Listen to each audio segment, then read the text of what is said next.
Y'all just come on in here. I am fixing a tomato sandwich and just thought I'd show you how I do mine. It's pretty simple. I'm going to start with plain old bread. That is just plain old bread, white bread. And then I have a beautiful tomato, just a slicer. Now, I don't put a lot of stuff on my tomato sandwich because it'd be something else. So, you do use mayonnaise, so I like to put just a thin spread. Of course, some people like a lot of mayonnaise. I put it on both sides of the bread.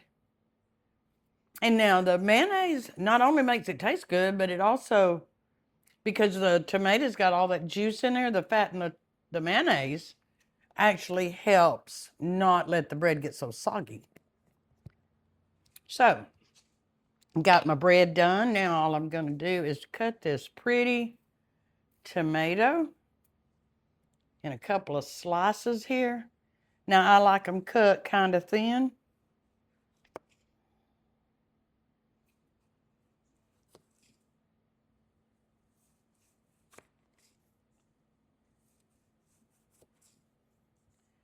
Just however the thickness that you want. I just happen to like them rather thin.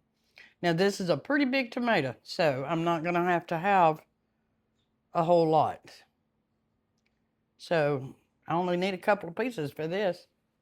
Now I do like to sprinkle it just a little bit with just a few grains of salt. And gotta have that pepper. I like a lot of pepper. Now, and then I like to cut it real pretty. Now, some people want to put a little lettuce on it. That's fine. However you want it. I don't put bacon because that'd be a bill too. Look at there. Now, that is a pretty summer sandwich.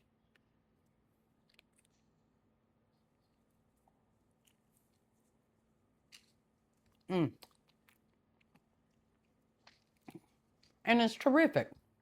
This is about as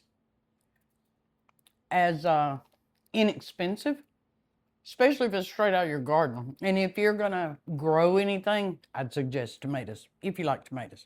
Tomatoes are healthy, they're good for you, they're nutrient dense, meaning they've got very few calories, but they got a whole lot of vitamins. You can also take this on a picnic. Just make sure you don't assemble it before you go. Just take your ingredients separately and then makes a great picnic sandwich. So there you have it. That's how you make a tomato sandwich. I'll see you next time.